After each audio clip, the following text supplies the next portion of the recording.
안녕하세요. 프로파일러 배상원 교수입니다. 2017년 11월 11일입니다. 오늘 우리 오늘 스터디하는 학생들이 빼빼로 데이라고 빼빼로를 준비했다고 하는데, 그 상업성은 떠나서라도, 주변 사람들하고, 과자라도 같이 먹는 날 정도로 이해하면 되겠죠. 너무 큰 상업성, 과도한 상업성인 것은 지양해야 되겠지만요.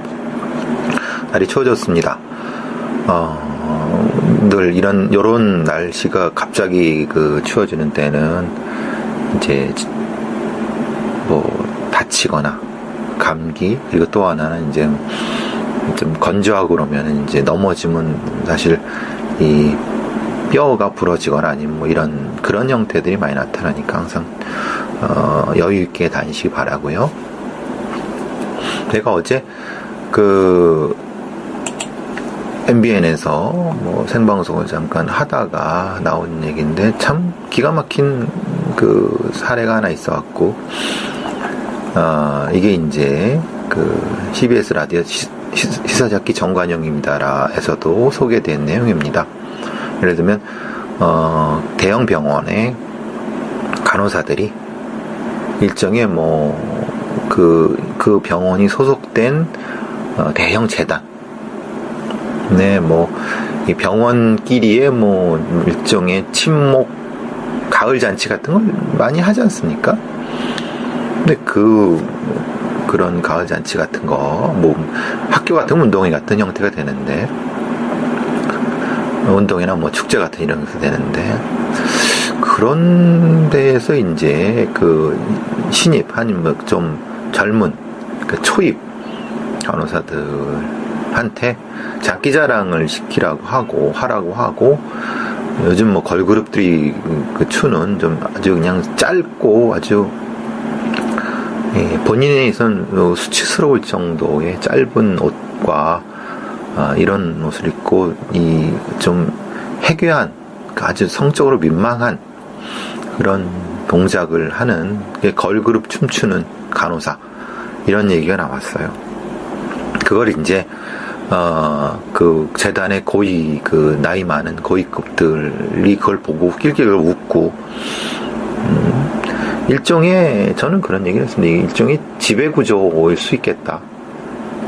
그러니까 특히 이런 병원 재단 같은 경우, 사회복지 재단 관련된, 시설 관련된 재단, 혹은 병원 관련된 재단, 이런 데는 매우 폐쇄적입니다.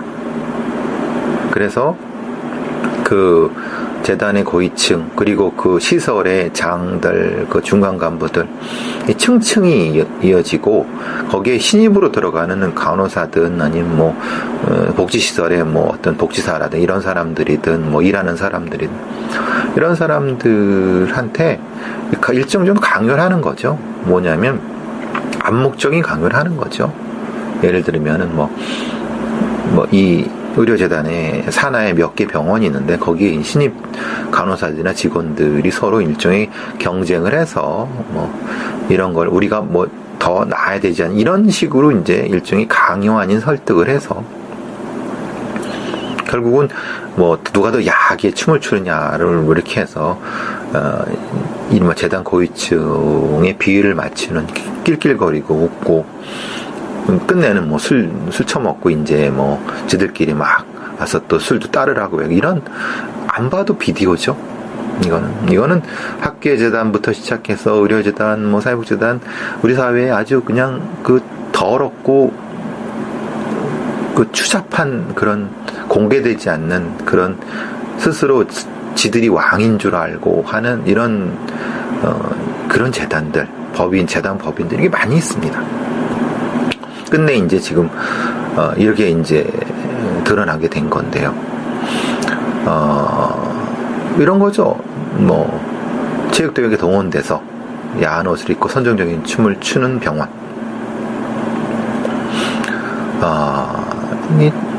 실제로 이런 그러니까 솔직히 까놓고 얘기하면 여기만 그러겠습니까? 다른 어떤 비슷한데도 또 보고 배우고 또 따라하고 이게 매년 반복되는 거죠. 거기서 이제 이 사람들이 또 연차가 올라가면 자기 밑에 들어온 사람 또 똑같은 걸 시키고 더 야하고 더 이 어떤 치욕적인 걸 또 시키고 일종의 지배 구조가 되는 거죠. 그러니까 직원들이나 남자 직원들이나 환자들 다 보는 앞에서 똑같이 그런 걸 매년 반복해야 되는 부분인 거고요. 특히 이제 이런 거는 항의를 하고 우리가 왜 하느냐라고 하면 이 고위급들이라든가 이런 사람들은 아무 말 안 합니다. 왜? 그 뭐 티가 나거나 아니면 또 실제로 문서에 나오면 나중에 문제가 되니까 그게 아니라 그러니까 암묵적으로 이제 이심전심인 거죠. 그러면 중간급에 있는 사람들이 이런 서로 경쟁을 시키거나 아니면은 뭐 암묵적으로 그럼 니네가 하는 우리가 하냐 이런 식의 말도 안 되는 거지만 강요를 하고 특히 또 연차가 적은 직원들은 대부분 경우 비정규직이거나 이런 경우가 많기 때문에 그거를 거역하기가 힘들죠. 그나마 노조가 있는 경우는 다행이지만 물론 항의라도 하고 나오지만 그렇지 않은 경우가 대부분이죠. 특히 왜냐하면 비정규직이 많기 때문에 그렇습니다.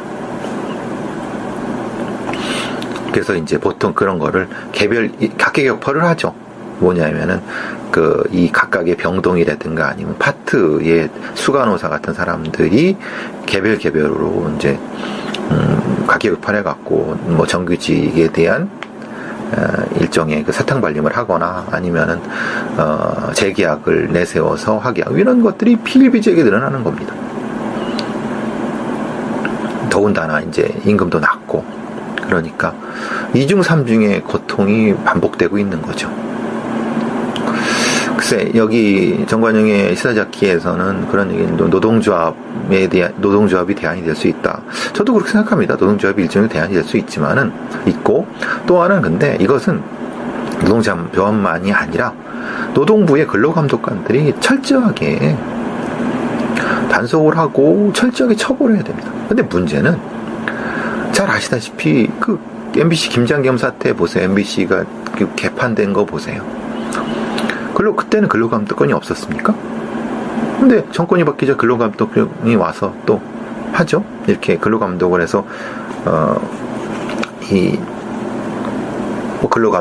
말하는 노동법 위반으로 조사하지 않습니까? 실제로 이런 지방이라든가 아니면 감시의 눈이 약한 이런 공간에서는 오히려 아주 일부지만은 글쎄 어떤 사람은 일부라고 하지 않지만 근로감독관들이 보고도 묵인하고 어떤 경우는 또 뭐 뇌물을 받았다는 둥 아니면 또 굳이 인력 부족을 이유로 사실은 못 본 척한다 이런 얘기도 나오는 겁니다. 이게 실제로 그렇다는 것이 아니라 근데 보통 그 정도의 근로감독관이면은 자기의 어떤 정보도 많이 있고 또 들어오는 얘기 투서도 많고 그러지 않습니까? 그러니까 분명히 알 수 있었을 거예요. 그런데도 불구하고 그리고 더구나 더 큰 문제는 이런 문제가 있는 거를 발견해내고 조사를 하게 되면은 근데 처벌할 방법이 없어요. 왜냐하면 지금 이거 보세요. 걸그룹처럼 간호사를 옷을 입혀서 춤추게 했다고 해서 어떤 처벌을 받을 수 있을까요? 왜 실제로 재단 고위층은 표면적으로 뭘 시킨 건 아니잖아요. 옷을 벗고 춤추라고 누가 그랬냐 라고 하면 할 말이 없는 거예요. 결국은 이건 뭐냐면 이 근로감독관들이 제대로 일어날 수 있는 독립적인 근로감독의 기구 마련, 또 하나 노동조합 조직 활성화, 이 두 가지 같이 나가야 된다는 거죠.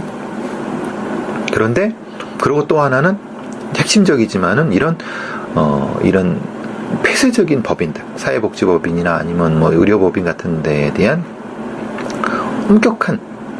엄격하고 이 정부의 관리 감독이 필요하다는 겁니다. 근데 실제로 거꾸로 되죠. 이런 의료법인이라든가 아니면 사회복지법인이라든가 아니면 학교법인 같은 데에서 그걸 했던 사람들이 국회의원이 되고 또 힘 있는 사람이 되니까 거꾸로 공무원들이 이런 사람들에 대한 터치를 못하는 거예요. 우리 사회에 아주 비극적이고 아주 부조리한 게 다 차 있는 게 그거죠. 그래서 이런 어떤 재단이 크면 클수록 손을 못 대요. 뻔히 알면서도. 그게 우리나라의 비극이죠. 참 어렵습니다. 많이 어렵고, 그게 이제 관련된 얘기로서 이렇게 되는 거죠. 직장 내 성범죄, 예를 들면 지난번에 한샘에서의 그런 성폭력 문제 됐죠. 이제 다시 나오는 게 이제 뭐냐면 현대카드의 성폭력, 성폭행 문제예요. 현대카드 성폭행 논란은 이제 어디까지 갔냐면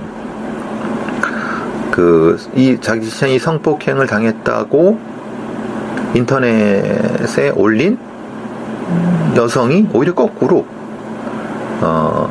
그 남성한테 무고 혐의로 고소를 당하는, 명예훼손과 고소당하는 형태가 됐어요. 아시다시피 이 여성은, 무고 혐의 고소당한 여성은 현대카드의 위촉 사원이라고 밝히고 온라인 커뮤니티에 최근 한샘 성폭행 사건을 보고 용기를 이렇게 쓴다고 하면서 자신이 올해 5월 회식 후에 자신의 집에서 술을 마시고 정신을 잃은 상태에서 A씨라는 사람, 팀장으로부터 성폭행을 당했다고 이렇게 주장하고 있어요. 근데 했는데, 그리고 이제 성폭력 상담소에 피해 사실을 알렸고 상담소에서 경찰에 신고를 했는데, 경찰에서는 흔히 말하는 중강간이죠. 술을 먹은 상태에서 강간을 했다고 하면은, 근데 증거 불충분으로 불기소했고, 결국은 그 불기소한 것을 기반으로 해서 그 A씨가 지금 이 여성 B씨를 명예훼손과 무고 혐의로 고소한 사건. 이게 조사받고 있어요. 실제로 이게 성폭행이 있었는지 아니면 실제로 고의적으로 무고를 했는지에 대한 부분은 이게 실제로 무고 사건을 조사하면 다시 또 얘기되겠지만은, 이거는 기본적으로 직장 내 성범죄에 대한 우리의 기업의 문화 자체, 기업의 제도적인 어떤 것과 연관이 된다고 봐요. 실제로 우월적 지위를 이용해서 한 성범죄가 지속적으로 증가했다 그래요. 이거는 이제 제 얘기가 아니라 국회 여성가족위원회 신보라 의원이 경찰청에서 제공받은 거예요. 그러니까 지난 2012년에 341건이었던 게 작년에 2016년에 545건으로 엄청나게 늘어났죠. 결국은 실질적 우월적 지위 관계에 의해 발생한 성범죄는 이거보다 훨씬 더 많을 거죠. 물론 제가 앞서 말씀드린 것처럼 현대카드의 성폭행 논란이 그 A씨가 실제로 B씨를 성폭행을 했다는 것을 얘기하는 건 아니에요. 근데 이 신보라 의원의 주장, 경찰청의 자료에 의하면은 우월적 지위를 위한 성범죄가 늘어났다는 건 맞는 거예요. 실제로 현대카드가 그 사람이 그랬다는 건 아니다. 그 얘기가 아니라. 그리고 실제로 신고되지 않은 거는 암수범죄는 아시다시피 그게 한 10배 정도 된다고 하니까 엄청나게 높죠. 그래서 경찰이 지난 100일간 우월적 지위를 이용한 불법 행위를 단속해 본 결과 갑질 성범죄 중에서도 직장 조직 내 성범죄가 80% 이상. 즉 결국은 업무라든가 고용적 우월적 지위를 이용해서 범죄를 한다는 거죠. 당연히 여성가족부가 2015년 성희롱 실태조사를 했는데 그 대상이 대체적으로 20, 30대 비정규직 종사자고, 실제로 그것을 하는 범죄를 저지르는 범죄자는 남성으로 40대 이상 상급자. 그러니까 우월적 지위가 되는 거죠. 자기보다 10년이나 20년 어린 아래인 여성을 대상으로 비정규직인, 그러니까 지위에 문제가 있으니까. 아까 그래서 똑같은 겁니다. 걸그룹 춤을 추게 한 간호사들이 연차가 낮고 정규직이 아닌 경우가 많다는 건 그런 어떤 일종의 성범죄를 저지른 거죠. 집단적인 성범죄를 저지른 거죠. 결국은 이것은 우리 사회가 제도적으로 해야 될 부분이라고 보는 겁니다. 그것은 흔히 말하는 직장에 대한 전체적인 형태의 근로감독도 연결이 되고, 또 만약에 그런 직장 내 성폭력이 발생했을 때 그 직장, 그 기업에 대한 페널티를 줘야 되는 부분, 그리고 그 직장, 단위 직장 내에 전문성을 갖춘 전담 조직을 갖추기가 힘들어요.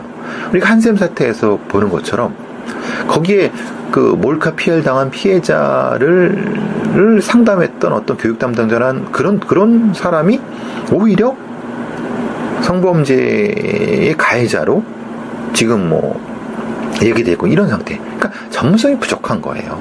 그러니까 어떻게 될지 모르니까. 그러니까 전체적으로 이런 업계 공통의 이런 전문적인 조직을 만들어 갖고, 예를 들면 뭐 건설업계 아니면 뭐 보험업계 이런 쪽으로 흔히 말하는 그 관련된 산업별 노조와 연결해서 상담하고 그걸 전문적으로 처리할 수 있는 변호사들을 고용해서 이렇게 돼야 된다는 거예요.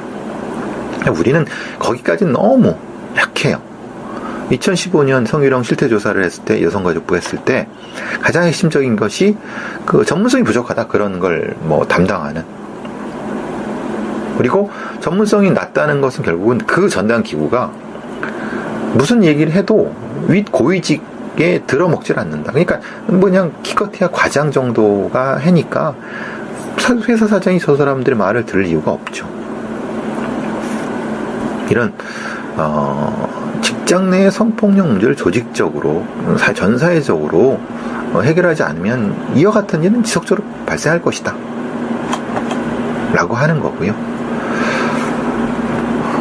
하다못해 다시 이제 이 의사들, 그러니까 이제 의료 관련적으로 다시 돌아오면, 이게 이제 검은 백색 폭력이라고 얘기를 하죠. 특히 대학병원에서 지난번에 한 것처럼, 뭐 부산대에서 했던 그것처럼, 뭐 이른바 성추행, 그리고 뭐 폭력, 전공의들의 폭력, 이런 것들이 있지만 실제로 이 가해자인 교수들에 대해서는 실제로 이 엄중한 처벌이 안 됩니다. 왜냐하면은 실제로 제가 어디 방송에 가서 얘기했지만은, 어떤 대학에서 의대의 교수들이라고 하는 것은 그 의대의 위치가 상당히 높은 위치죠.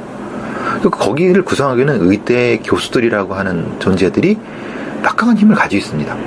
그렇기 때문에 누가 감히 의대의 교수들, 돈을 벌어다 주는 교수들을 누가 감히, 그리고 학교가 의대에 대해서 간섭을 못해요.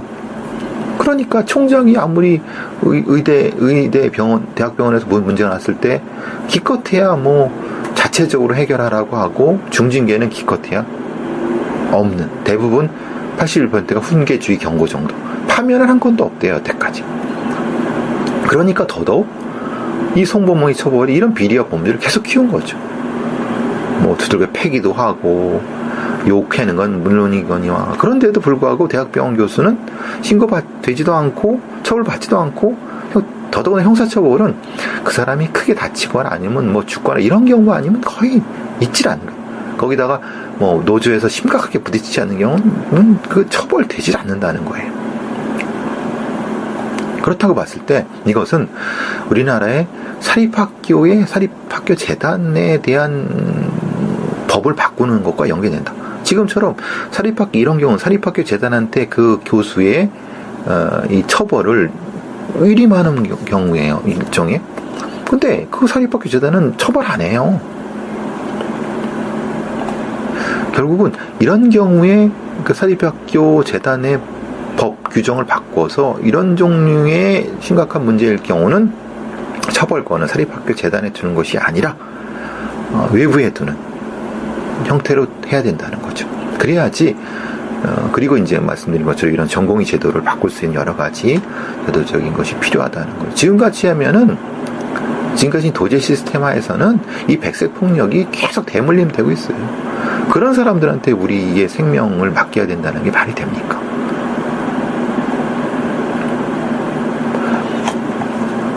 자, 역을 바꿔서 오랜만에 형법학자들이 공수처에 대한 얘기를 한번 했네요. 형사법 세미나에서 이게 나왔다고 해요.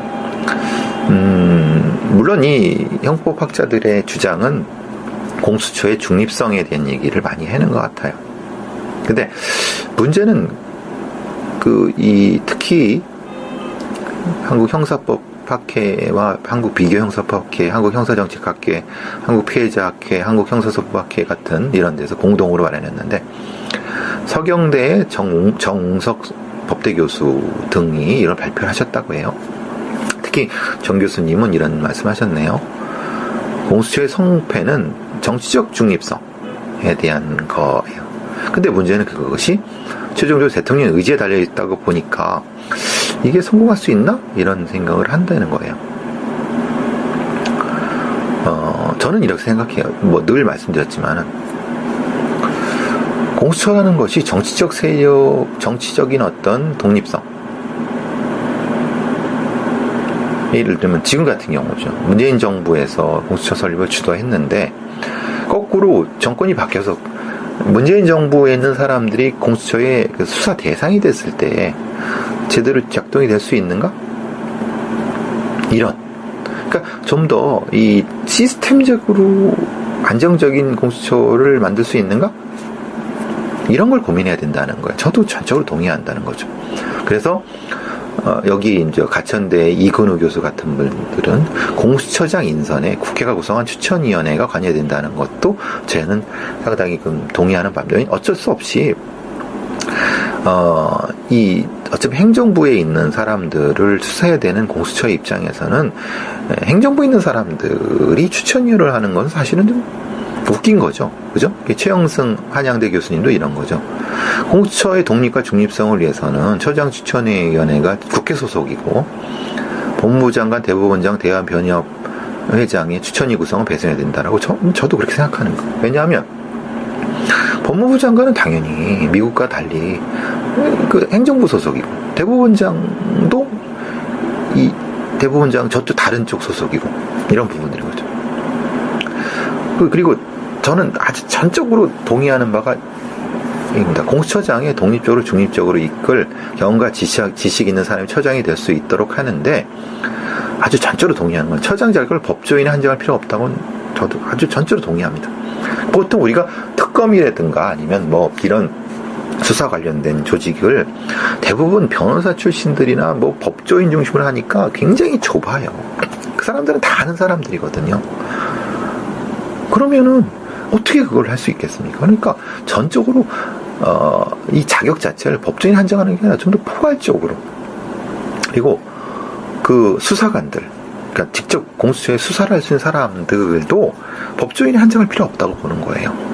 물론 어떤 이유 때문에 거기 소속 검사가 필요하죠. 왜냐면 이거는 수사 검사, 그러니까 이제 수사를 해야 되는 조직이기 때문에 검사가 없으면 안 되니까. 근데 그 검사의 출신이라든가 수사관의 출신을 다양하게 해야 된다 라고 하는 거죠. 근데 문제는 이 아주대 이윤재 교수님이 얘기하는 것처럼 지금의 법무부안은 결국은 검찰로부터 벗어나는 어떤 걸 마련한 것이 아니라 검찰의 공수처에 대한 우위가 확보되어 있는 형태가 되기 때문에 실제로 공수처라는 것이 검찰의 제2청 형태로 됐다는 건 매우 위험한 상황이라는 거예요. 저도 그건 전적으로 동의를 해요. 그러니까 지금의 공수처라는 것이 법무부안이 이거는 그냥 늘 말씀드린 것처럼 그냥 검찰청 제2청, 그럼 무슨 의미가 있어요? 그러니까 뭔가 이 법조인들 아니면 이런 관련된 사람들이 중심적으로 만드는 부분이라서 그냥 기존의 특검하고 뭐가 차이가 있을까? 이런 생각이 많이 들어요. 저는 그렇게 생각하는 거죠. 이 공수처 같은 경우도 그저께 제가 말씀드린 것처럼 전체적으로 사법개혁, 수사기관 개혁과 연결돼서 그런 맥락에서 움직여야지 맞는 거지, 공수처를 이렇게 뜩 만들어 놓고 이건 되게 의지가 뛰어난 대통령이 있으니까 잘할 것이다 라고 하는 천진난만한 생각으로, 이건 대단히 위험하다는 거죠. 차라리 없는 이만 못한다는 거예요. 차라리 검찰한테 기소권을 박탈해서 경찰로 가고 경찰을 나눠버리는 이런 형태가 훨씬 더 바람직하다고 생각하는 거죠. 근데 어쩔 수 없이 공처가 생긴다고 하면은 지금의 검찰로부터 철저한 독립, 그리고 지금의 정권으로부터 철저한 독립을 할 수 있고, 그들이 자생적으로 무엇을 할 수 있게끔, 그렇지만 국민한테만 충성할 수 있는 그런 조직을 만들어야 되는데, 좀 늘 하는 거지만 갑갑한 마음 금할 길이 없습니다. 제가 며칠 전에 이제 조두순 관련된 조두순 3년 뒤출소를 했는데, 아시다시피 조두순 사건은 진짜 연합뉴스에 나오지만 검찰이 심각하게 잘못된 사건입니다. 처음에 법 조항을 잘못해서 공소를 제기했고, 거기다가 항소도 포기했어요. 이걸 몰랐다고 하면 바보인 거고, 알았다고 하면 나쁜 사람들인 거죠. 담당 검사는 어디에 속할까요? 2009년 검찰은 2009년 조두순을 기소하면서 13세 미만 미성년자에 대한 성폭력을 가중처벌하는 이른바 옛날 성폭력 범죄 처벌 및 피해자 보호 관한 법률, 지금은 아동 청소년에 대한 성보호 특별법 이렇게 바뀌었어요, 이름이. 근데 그걸 적용하지 않고, 특별법을 적용하지 않고 일반 형법인 강간상해죄를 적용했어요. 그러니까 특별법인 성폭력 특별법은 무기 또는 7년 이상인데, 일반 형법은 무기 또는 5년이에요. 전혀 다르죠. 형량 자체가 다르고. 이것은 왜 그러냐 했더니 2008년 6월에 개정되면서 무기징역 처벌이 추가가 됐는데, 검찰이 이걸 파악하지 못하고 그냥 관행대로 형법상 일반 형법을 했다는 거예요. 근데 이게 말이 되나요? 그것도 검사가? 근데 그건 공소장 변경이라는 게 있어요. 재판 중에 바꿀 수가 있어요. 근데 공소장 변경도 재판 중에 안 했어요. 이건 뭐죠? 무능한 건가요? 그러다가 또 하나, 법원이 12년 선고를 했어요. 그런데 문제는 공판검사는 항소를 포기했어요. 이런 답답한 상황이 벌어지는 거죠. 저는 늘 말씀드리는 게, 잘못된 사람한테 그 잘못에 대한 책임을 지우게 되면 그 다음 사람이 이와 비슷한 걸 적어도 경계심을 갖겠죠. 근데 지금 이걸 잘못한 사람들 몇몇을 아무런 징계도 안 하고, 물론 내부 이제 징계를 했다고 하겠지만은, 그러면 똑같이 실수를 해도 그냥 별거 없겠구나, 느슨해질 수 있다는 얘기예요. 그래서 늘 말씀드리는 게, 기소권과 수사권을 분리해야 되고, 검찰에 대한 문민 통제를 강화해야 된다. 지금 그래서 공수처 얘기도 그거잖아요. 검찰이 잘못하면 누가 처벌하느냐? 지금은 없는 거예요.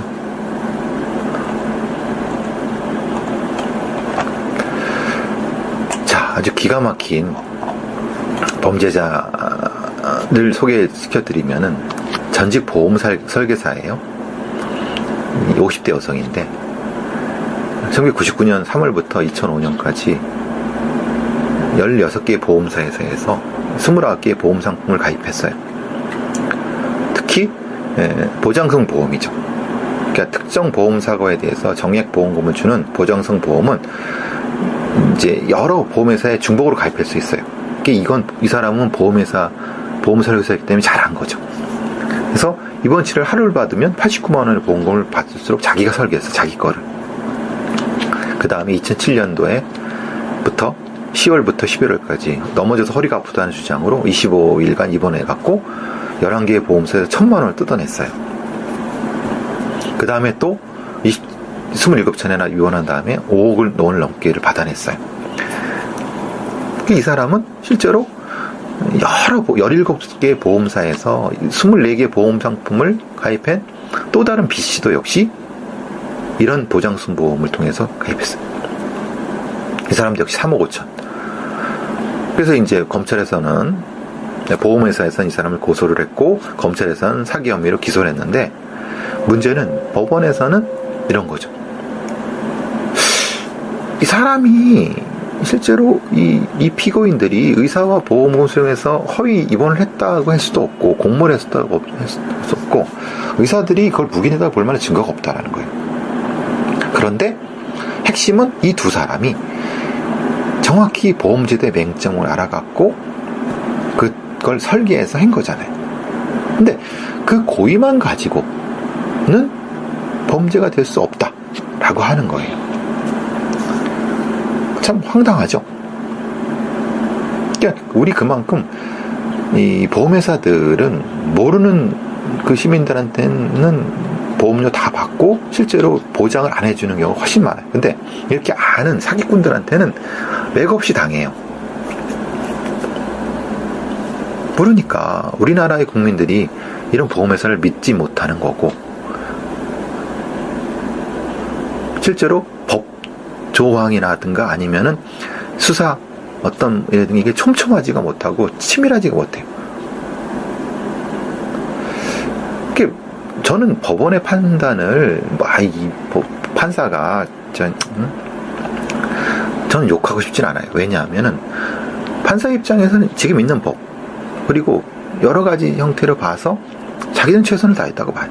문제는 우리나라의 보험금 지급이라든가 이런 보험 사기에 대한 이걸 스크린할 수 있는 시스템이 너무 미약하다는 거죠. 그리고 그거를 모두 흔히 말하는 법원에만 맡기면 안 된다는 거죠.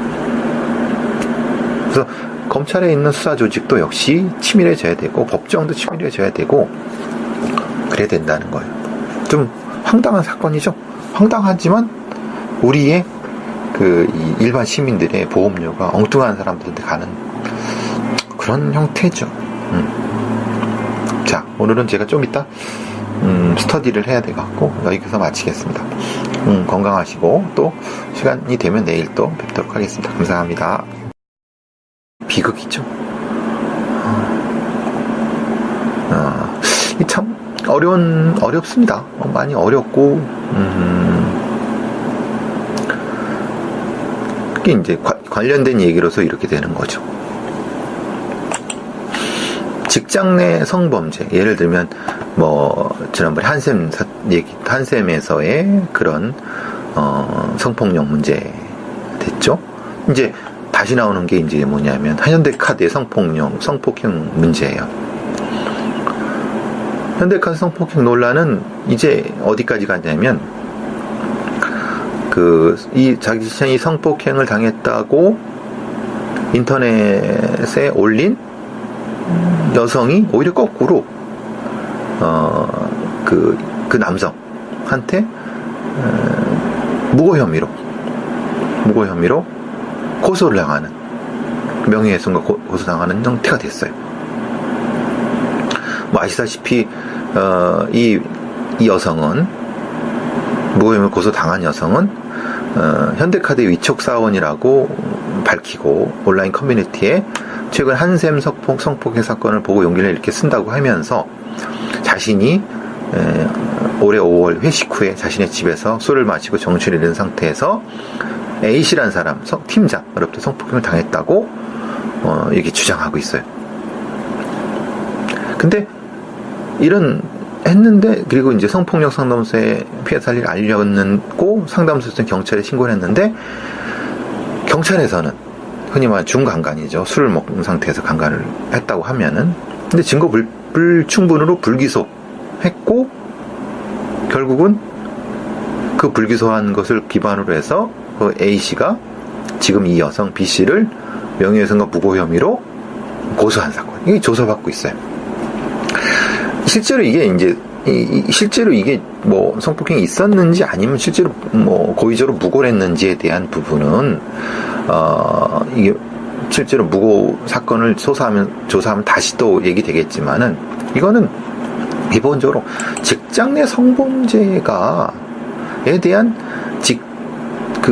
우리의 기업의 문화 자체, 기업의 제도적인 어떤 것과 연관이 된다고 봐요.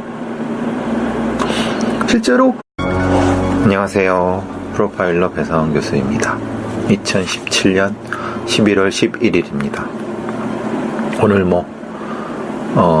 우리 오늘 스터디하는 학생들이 빼빼로 데이라고 빼빼로를 준비했다 그러는데, 그 상업성은 떠나서라도, 주변 사람들하고, 과자라도 같이 먹는 날 정도로 이해하면 되겠죠. 너무 큰 상업성, 과도한 상업성인 것은 지양해야 되겠지만요. 날이 추워졌습니다. 늘 요런 날씨가 갑자기 추워지는 때는 이제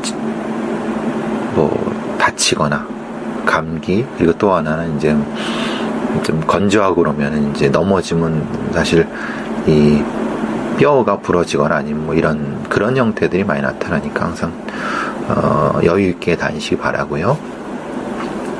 제가 어제 MBN에서 생방송을 잠깐 하다가 나온 얘기인데 참 기가 막힌 사례가 하나 있어갖고, 이게 이제 CBS 라디오 시사잡기 정관용입니다라에서도 소개된 내용입니다.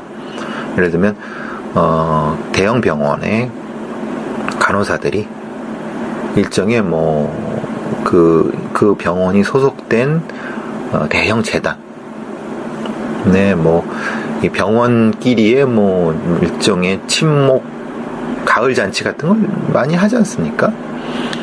근데 그런 가을 잔치 같은 거, 학교 같은 운동회 같은 형태가 되는데, 운동회나 축제 같은 이런 것도 되는데, 그런 데에서 이제 신입, 아니면 좀 젊은, 초입 간호사들한테 장기자랑을 하라고 하고, 요즘 걸그룹들이 추는 좀 아주 그냥 짧고 아주 본인에 있어서는 수치스러울 정도의 짧은 옷과 이런 옷을 입고 좀 해괴한, 아주 성적으로 민망한 그런 동작을 하는 걸그룹 춤추는 간호사죠. 이렇게 근로감독을 해서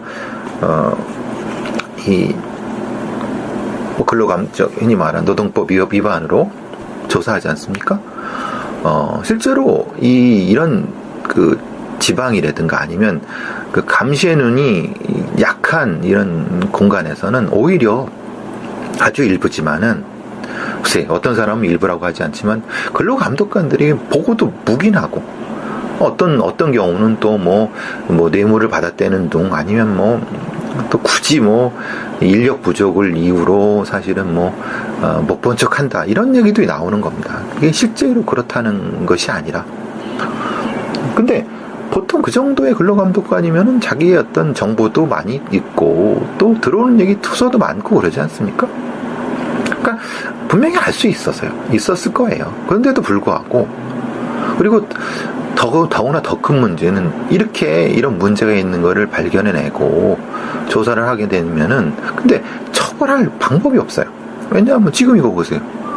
걸그룹처럼 간호사를 옷을 입혀서 춤추게 했다고 해서 어떤 처벌을 받을 수 있을까요? 왜 실제로 재단 고위층은 표면적으로 뭘 시킨 건 아니잖아요. 옷을 벗고 춤추라고 누가 그랬냐 라고 하면 할 말이 없는 거예요.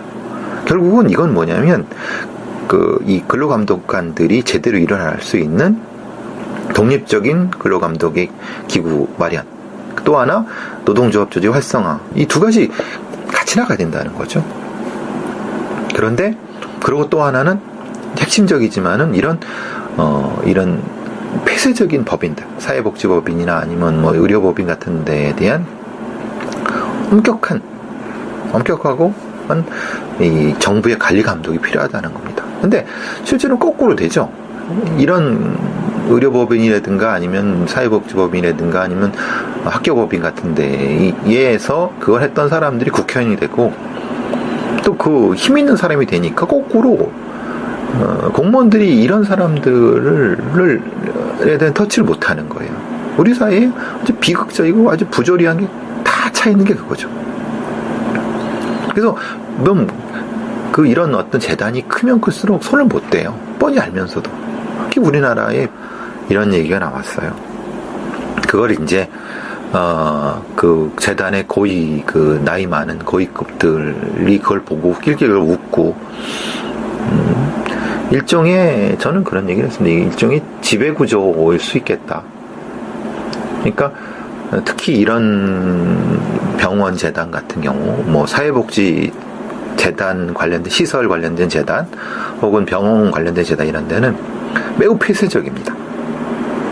그래서 그 재단의 고위층 그리고 그 시설의 장들 그 중간 간부들 층층이 이어지고 거기에 신입으로 들어가는 간호사든 아니면 뭐 복지시설의 뭐 어떤 복지사라든 이런 사람들이든 뭐 일하는 사람들이든 이런 사람들한테 일정 정도 강요를 하는 거죠. 뭐냐면 암묵적인 강요를 하는 거죠. 예를 들면은 이 의료재단에 산하에 몇 개 병원이 있는데 거기에 신입 간호사들이나 직원들이 서로 일종의 경쟁을 해서 뭐 이런 걸 우리가 뭐 더 나아야 되지 않는 이런 식으로 이제 일종의 강요 아닌 설득을 해서 결국은 뭐 누가 더 야하게 춤을 추느냐를 이렇게 해서 이른바 재단 고위층의 비위를 맞추는 낄낄거리고 웃고 끝내는 뭐 술 처먹고 이제 뭐 지들끼리 막 와서 또 술도 따르라고 이런 안 봐도 비디오죠. 이거는 학교의 재단부터 시작해서 의료재단 뭐 사회복지재단 우리 사회에 아주 그냥 그 더럽고 그 추잡한 그런 공개되지 않는 그런 스스로 지들이 왕인 줄 알고 하는 이런 그런 재단들 재단 법인들이 이게 많이 있습니다. 끝내 이제 지금 이렇게 이제 드러나게 된 건데요. 이런 거죠. 뭐 체육대회에 동원돼서 야한 옷을 입고 선정적인 춤을 추는 병원.